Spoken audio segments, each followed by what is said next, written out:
At 47, Cleo Higgins had buried her heart alongside her deceitful late husband. Her dry goods store was her sanctuary until a towering, blood-stained mountain man shattered her quiet life. He brought pelts, untamed danger, and a desperate secret that would force Cleo to risk absolutely everything.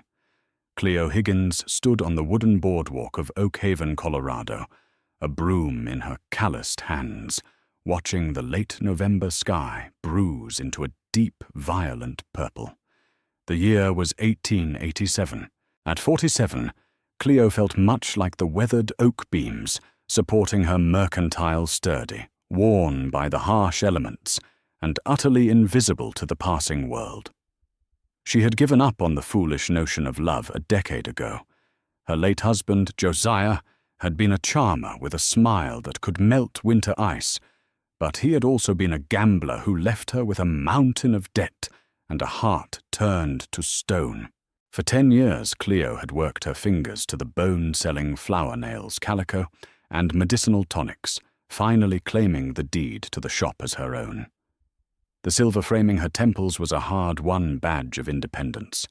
She didn't need a man. She barely even wanted company. "Storm's coming in fierce, Cleo," called out Henrietta Potts, the town's chief busybody, who was clutching her shawl against the biting wind. "Them wild trappers from the ridge will be coming down to drink themselves a blind. Best lock your doors early." "I can handle a few dusty trappers, Etta," Cleo replied, her voice smooth and dry. "My ledger doesn't care if a man smells like pine tar or bay rum, so long as his coin is good." But as the first heavy flakes of snow began to fall, turning the muddy main street of Oak Haven into a frozen wasteland, Cleo hurried inside. She locked the heavy oak door, stoked the potbelly stove until it glowed a dull, angry orange, and began to inventory a new crate of coffee beans. The rich, earthy smell filled the room, mixing with the scent of dried lavender and oiled leather. She was just wiping down the mahogany counter when the front door rattled violently. Cleo froze. She hadn't thrown the deadbolt yet. The door burst open, carried by a howling gust of wind and snow, and a man stepped over the threshold. He was massive, easily 6'4", his shoulders filling the doorframe. He wore a heavy coat of patched buffalo hide, thick leather gloves, and a wide-brimmed felt hat pulled low over his eyes. Snow clung to his thick, dark beard, which was streaked with early grey. He looked less like a man, and more like a force of nature that had mistakenly wandered indoors. But it wasn't his size that made Cleo reach beneath the counter for the cold iron of her Colt revolver. It was the way he was leaning heavily against the doorframe, a ragged, wet breath rattling in his chest, and the dark crimson stain spreading rapidly across the side of his heavy leather coat. He closed the door behind him with a heavy thud, shutting out the howling storm. The silence in the shop was deafening, save for the crackle of the stove and his labored breathing. "Shop's closed," Cleo said, her voice steady, though her hand gripped the pistol tight. The stranger didn't speak immediately. He took a heavy, staggering step forward. "Need carbolic acid." His voice was a deep, gravelly rumble, thick with pain. "Bandages, needle, heavy thread." "You need Doc Miller," Cleo corrected, narrowing her eyes. "He's 2 doors down." "No doctor," the man growled, clutching his side. He lifted his head, and Cleo saw his eyes for the first time. They were a piercing, startling shade of pale blue, striking against his weathered, sun-browned skin. There was a wild, desperate intelligence in them. "Doc asks questions. I don't have time for questions." He reached into his heavy coat with a trembling, blood-stained hand and tossed something onto the glass display case. It hit with a heavy, dull clack. Cleo stepped closer. It was a solid gold nugget the size of an unshelled walnut, completely unrefined. "That's for the supplies?" The stranger gasped, his knees buckling slightly. "And for your silence." Cleo stared at the raw gold, then up at the man. Common sense screamed at her to throw him back into the blizzard, but as a widow who had clawed her way out of the dirt, she recognized a survivor when she saw one. More than that, she saw a vulnerability in his fierce blue eyes that tugged at a rusted, forgotten latch in her chest. "I'm not leaving you to bleed out on my clean floor."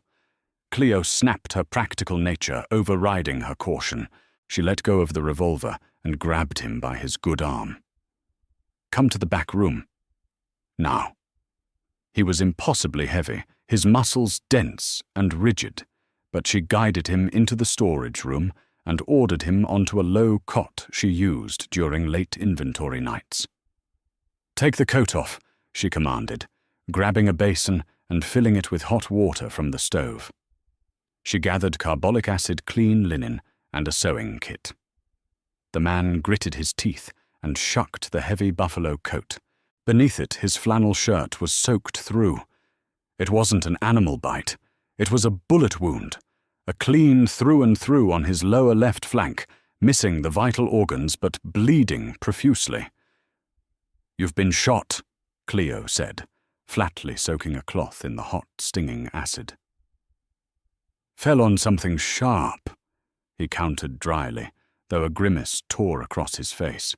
"Unless you fell on a lead ball traveling at high velocity, I suggest you shut up and bite down on this," she said, handing him a clean piece of leather. For the next hour, Cleo worked. She had patched up drunks and careless miners before, but this was different. The intimacy of it, her hands pressing firmly against his hot, feverish skin, the rigid discipline of his silence as she stitched the torn flesh sent a strange, unfamiliar jolt through her. She was 47, a woman who considered herself entirely invisible to the desires of men. Yet she found herself acutely aware of the rough texture of his skin and the steady, powerful rhythm of his heart. When she finished tying off the thread, she leaned back, wiping sweat from her brow. "You have a steady hand, ma'am," he whispered, his chest heaving. "And you have a thick hide," Cleo replied, wrapping a tight linen bandage around his waist. "Who shot you?" He looked away, staring at the dimly lit ceiling. "Men who want things that don't belong to them." He turned those piercing blue eyes back to her. "I'm Jedediah Boone. Cleo Higgins. I owe you my life, Cleo Higgins." "You owe me the cost of my best linens," she corrected, trying to keep her tone brisk to mask the sudden flutter in her chest. "That gold nugget covers it. You can stay the night until the storm passes, but tomorrow you leave." Jedediah nodded, once his eyes closing. "I'll be gone before you wake." And true to his word, when the grey dawn broke over Oakhaven, the cot was empty. Only the faint smell of pine blood and cold air lingered. Cleo found herself staring at the empty bed, a strange hollow ache in her stomach that she hadn't felt in over a decade. 3 weeks passed. The harsh Colorado winter set in, burying Oakhaven in deep drifts. Cleo locked the gold nugget in a heavy iron lockbox beneath her floorboards, telling no one. Yet despite her routine, her mind betrayed her. She kept glancing at the door, half expecting the towering mountain man to stumble back in. She chided herself for acting like a schoolgirl. "You're 47, Cleo," she would mutter while stocking shelves. He was a drifter with a bullet hole, nothing more. But Oakhaven was changing, and Cleo's sanctuary was under threat. The railroad had announced an expansion, and the proposed track line ran directly behind Cleo's store. Mayor Harrison Caldwell, a slick, ruthless man with pomaded hair and a smile like a snake, had been trying to buy her out for months. On a frigid Tuesday afternoon, Mayor Caldwell stepped into the mercantile, brushing snow from his expensive tailored suit.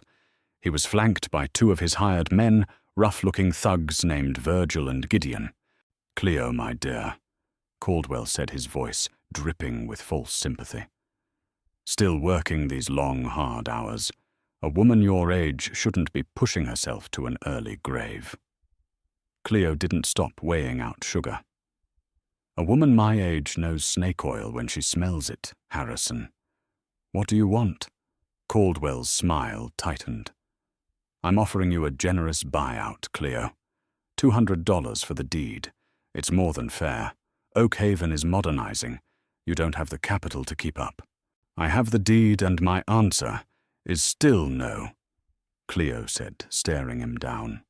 Caldwell leaned over the counter, his eyes dropping to the ledger. It would be a terrible shame if this old building caught fire in the dead of winter. Or if a widow living alone found herself compromised by the rougher elements of our growing town. Accidents happen, Cleo. It was a direct threat.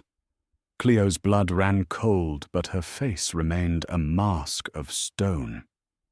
Get out of my shop, Harrison, Caldwell chuckled softly, signaling to his men. Think on it, Cleo. I won't ask so nicely next time. They left, leaving a toxic chill in the air. Cleo's hands shook as she gripped the counter. She was strong, but she was only one woman against the most powerful man in town. 2 nights later, the bell above the door chimed softly, just as she was extinguishing the oil lamps. Cleo spun around her hand instinctively, flying to her revolver. But the figure in the shadows didn't belong to Caldwell's men. It was Jedediah Boone. He looked healthier. The pallor was gone from his face, and his beard was neatly trimmed. He wore a clean flannel shirt under a heavy wool coat, and he held a rough burlap sack. Jedediah! Cleo breathed her heart, executing a sudden violent leap against her ribs. Told you I owed you, Cleo, he said softly, his deep voice wrapping around her like a warm blanket. He stepped into the light and placed the sack on the counter. From it, he pulled 3 flawless, thick beaver pelts, worth a small fortune. But what caught Cleo's eye was the small object he placed gently beside them, a beautifully hand-carved wooden meadowlark, its wings frozen mid-flight. You didn't have to do this, Cleo said, reaching out to touch the smooth wood of the bird. Wanted to. Jedediah replied, his gaze locked intensely on her face. You saved my life. And you didn't look at me like I was a beast. Cleo looked up, meeting his eyes. I don't judge men by their coats, Jedediah. I judge them by their actions. But you still haven't told me why you were shot. Jedediah's jaw tightened. He glanced toward the window, pulling the curtain shut. 10 years ago down in Denver there was a stagecoach robbery. Gold shipment. A man was killed. I was framed for it by the real thieves forced to run to the mountains. Cleo frowned. Who framed you? A pair of brothers. Jedediah said, his voice dropping to a dangerous rumble. One of them runs the territory. The other one came out here, changed his last name, and made himself mayor. Cleo gasped. Harrison Caldwell. His real name is Harrison Vance, Jedediah corrected. His men found my camp 3 weeks ago, realized who I was, tried to put a bullet in me to tie up loose ends. That's how I ended up bleeding on your floor. Cleo's mind raced. The mayor was a murderer and a thief, and he wanted her land. Jedediah, Cleo said urgently, stepping around the counter. Caldwell wants this shop. He threatened me 2 days ago. He has men. Before she could finish the sentence, the unmistakable sound of shattering glass exploded from the back storeroom. Cleo jumped, but Jedediah moved with terrifying, predatory speed. He pushed Cleo behind him, drawing a heavy hunting knife from his belt. Heavy boots crunched on the broken glass in the back room. Voices murmured in the dark. Burn it, a voice hissed. It was Virgil Caldwell's hired muscle. Just pour the kerosene. Let the old bat burn with it. Cleo felt a surge of pure fury. Her shop, her life. Jedediah didn't wait. He moved silently into the shadows of the hallway. Cleo heard a sudden violent thud, followed by a choked scream. The sound of a heavy struggle echoed through the wooden beams. Cleo grabbed her Colt revolver and ran toward the doorway. In the dim moonlight pouring through the broken window, she saw Jedediah hoist Virgil by the throat, slamming him brutally into the brick wall. The kerosene can clattered to the floor, spilling its foul-smelling contents. The second man, Gideon, pulled a pistol, but Cleo didn't hesitate. She leveled her Colt and fired. The gunshot was deafening in the enclosed space. The bullet shattered the door frame inches from Gideon's head. The thug panicked, dropping his gun and scrambling out the broken window into the snow. Jedediah threw Virgil to the ground, the man groaning in pain, out cold. Jedediah turned to Cleo, his chest heaving, his eyes burning with adrenaline and fierce admiration. "You're a hell of a shot, Cleo Higgins." "I was aiming for his shoulder." Cleo admitted, her hands trembling as she lowered the gun, but their relief was cut violently short. Outside, a flurry of shouts erupted. The gunshot had woken the street. Lanterns flared to life, casting long, frantic shadows against the snow. "Sheriff!" a voice yelled from the boardwalk. It was Caldwell. "They're in the Mercantile. The mountain man is attacking the widow." Cleo's heart dropped into her stomach. It was a setup. Caldwell had sent his men to burn the shop, but hearing the shot, he was twisting the narrative to have the law eliminate Jedediah and take her property all at once. Fists hammered against the front door. "Open up in the name of the law!" shouted Deputy Wyatt. Jedediah looked at Cleo, the wildness returning to his eyes. If they caught him, he would hang for a robbery he didn't commit, and Cleo would be left at Caldwell's mercy. The trap had slammed shut. The heavy fists pounding on the Mercantile's front door threatened to splinter the oak. Cleo's mind raced her pulse, drumming a frantic rhythm against her temples. "The root cellar," Cleo whispered, fiercely grabbing Jedediah's sleeve. "It connects to the old storm drain that empties into the livery alleyway. Move." She didn't wait to see if he followed. Snatching a heavy wool cloak from a peg and shoving her Colt into her coat pocket, Cleo dragged the heavy iron ring of the trapdoor upward. The cellar smelled of damp earth and aging potatoes. As the front door upstairs finally gave way, with a deafening crash, Cleo and Jedediah slipped into the pitch black beneath the floorboards, easing the trapdoor shut, just as heavy boots swarmed the shop above. They waded through the freezing muck of the storm drain, emerging into the biting, howling blizzard of the alley. The cold was an immediate physical blow, but adrenaline kept Cleo's blood running hot. Jedediah whistled sharply, a low cutting sound over the wind. From the shadows of the livery stables, a massive roan stallion trotted forward, its breath pluming in the icy air. "Get up," Jedediah commanded, hoisting Cleo onto the saddle before swinging his massive frame up behind her. He wrapped one arm tightly around her waist, taking the reins with his other hand. "Hold on to me, Cleo." They rode hard into the teeth of the storm, leaving the lantern-lit chaos of Oak Haven behind. For hours they climbed the treacherous switchbacks of Whispering Ridge. The snow was knee-deep on the horse, and the freezing wind threatened to numb Cleo to the bone, but the solid radiating heat of Jedediah's chest pressed against her back kept the frostbite at bay. She had never been this close to a man since Josiah died, yet there was no fear in her heart, only a fierce awakening vitality. Just before dawn, they reached a secluded cabin tucked beneath the sprawling branches of ancient ponderosa pines. Inside, Jedediah quickly stoked a fire in the hearth. The flames cast dancing golden shadows across the rough-hewn log walls. Cleo stood shivering, brushing snow from her cloak. She watched Jedediah move around the cabin, his limp slightly pronounced from the cold. "You can't go back, Cleo," Jedediah said, quietly handing her a tin cup of steaming black coffee. Caldwell will pin the arson on you. He'll say you hired me to kill his men. He holds the judge and the sheriff in his pocket. I'm not running from a thief in a tailored suit. Cleo snapped, her stubborn pride flaring.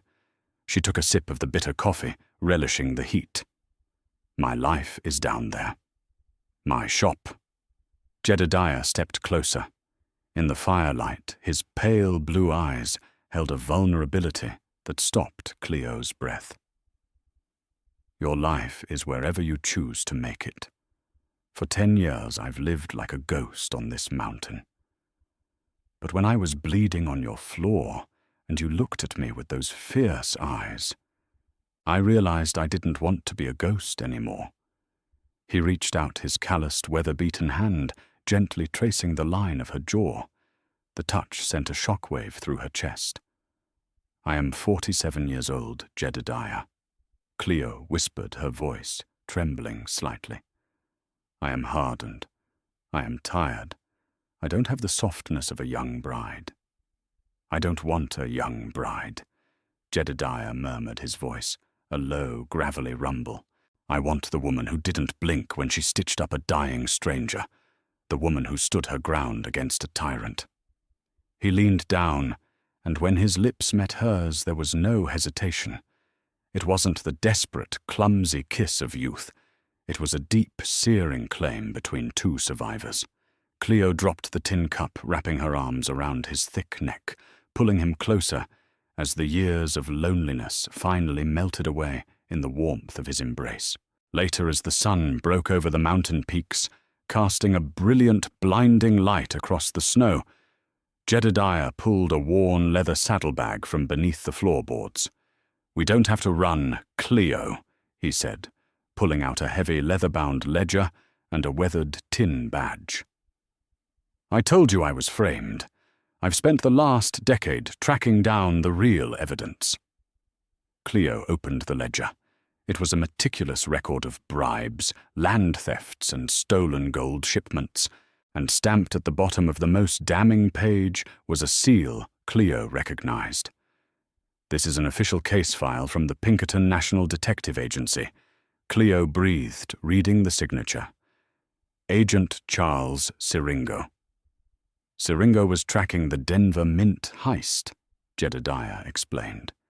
He got too close, and Caldwell's men ambushed him. Siringo hid this ledger in a drop point before he died. I found it 2 months ago. It proves Caldwell orchestrated the heist and used the stolen mint gold to buy Oak Haven. That nugget I gave you, it wasn't raw gold. It was a melted-down Denver Mint bar. The federal assay stamp is still visible on the underside. Cleo's eyes widened. If the federal marshals see this, Caldwell hangs. Exactly. Jedediah said, his jaw setting into a hard line. But we have to get it to the territorial capital, and Caldwell knows I have it. That's why he sent his men to burn your shop. He's not going to wait for us to ride out. He's coming here. The distant snap of a twig echoed like a gunshot in the crisp mountain air. Jedediah immediately snuffed the fire. He grabbed his Winchester rifle and pressed his back against the cabin wall, peering through a crack in the heavy wooden shutters. 5 men, Jedediah whispered, jacking a shell into the chamber. Caldwell Deputy Wyatt, and 3 hired guns. They followed the horse tracks before the snow covered them. Cleo didn't panic. She drew her Colt revolver, her hand steady, and moved to the opposite window. We hold the high ground, but we only have so much ammunition. Cleo! Caldwell's slick, venomous voice drifted up from the tree line. Send the mountain man out with the ledger, and I'll let you ride away. Play the grieving widow. It's a role you know so well. Cleo felt a cold fury settle in her stomach. Go to hell, Harrison, she shouted back, her voice ringing off the canyon walls. Burn them out, Caldwell barked. Gunfire erupted.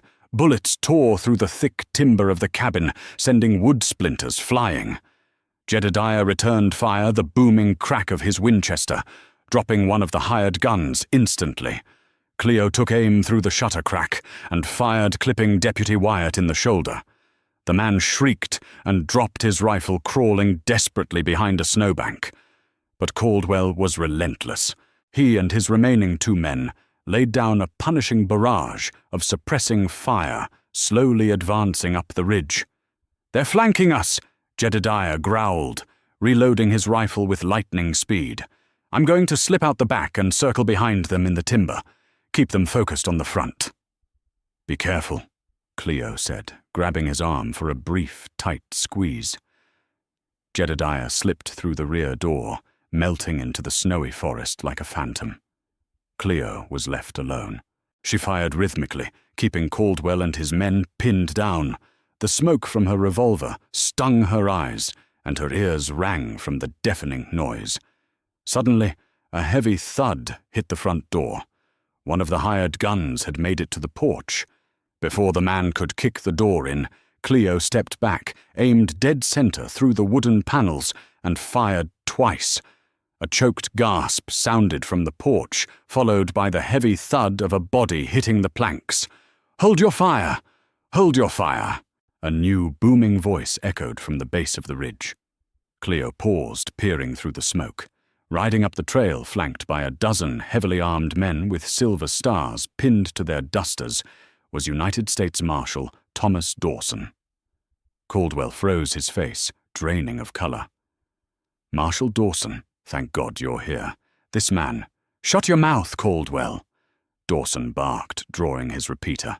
From the tree line behind the mayor, Jedediah stepped out, his Winchester leveled directly at the back of Caldwell's head. The tyrant dropped his weapon, raising his hands in defeat. Cleo opened the cabin door and stepped out onto the porch, the cold wind whipping her silver-streaked hair. "How did you know to come?" Cleo asked, her voice carrying over the quieted mountain. Marshal Dawson tipped his hat to her. "We received a telegram 3 days ago from the Oakhaven telegraph operator, ma'am. Said a widow named Cleo Higgins came in demanding to wire the Federal Assay Office about a melted gold bar from the 77 Denver heist. We rode hard from the capital." Cleo looked at Jedediah and offered a sly, breathtaking smile. "I told you I was a practical woman, Jedediah. I never put gold in my lockbox without inspecting it first. I found the mint stamp the day after you left." Jedediah lowered his rifle, a look of profound awe spreading across his rugged face. He walked through the snow, completely ignoring the federal marshals arresting the cursing mayor, and took Cleo gently by the shoulders. "You are a terrifying woman, Cleo Higgins." He whispered, a deep, rumbling laugh vibrating in his chest. "And you are a terrible liar," Cleo replied softly, leaning into his warmth. "You said you'd be gone before I woke up. Yet here you are." Caldwell and his corrupt deputies were hauled away in chains, destined for a federal noose. With the Pinkerton ledger in hand, Jedediah Boone was officially cleared of all charges.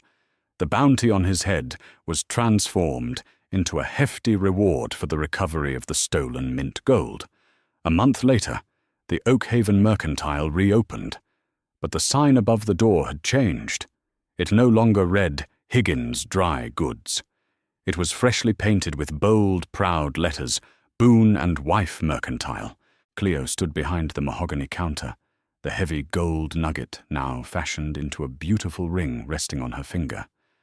She watched the snow fall outside, feeling a deep, abiding peace. The door chimed, and Jedediah walked in, shaking the snow from his broad shoulders, his blue eyes finding hers with the same fierce, unwavering devotion as the day he crashed into her life. She had given up on love at 47, but the wild, untamed frontier had a funny way of proving a stubborn woman wrong. True love doesn't always arrive on a white horse. Sometimes it crashes through your door bleeding, demanding a second chance at life. Cleo and Jedediah's story proves it's never too late to fight for what's yours. If you were captivated by this tale of wild Western justice and late-in-life romance, hit that like button, share this video with your friends, and subscribe to our channel for more untold, heart-pounding stories from the untamed frontier. Hi, my name is Robert Bowen, the owner and manager of Rugged Heart Man. After watching the video, at 47 she gave up on love, then a mountain man walked into her shop. I'd really like to know what you think. How did this story make you feel? What stayed with me most was the feeling of renewed hope. This story touches on something many people understand, the idea that life can still surprise us when we least expect it. Sometimes we become so focused on what hasn't happened that we forget new possibilities can appear in ordinary moments. Do you think it's ever too late to open your heart to a new chapter in life? And which moment in the story connected with you the most? I always enjoy hearing how different viewers relate to the same story in different ways. One lesson I take from stories like this is to stay open to meaningful connections, whether that means meeting new people, trying something different, or simply giving someone a chance. Small steps can lead to unexpected changes. If this story meant something to you, feel free to share your thoughts in the comments. And if you enjoy these mountain man stories, you can like the video or subscribe to Rugged Heart Man for more stories from the frontier.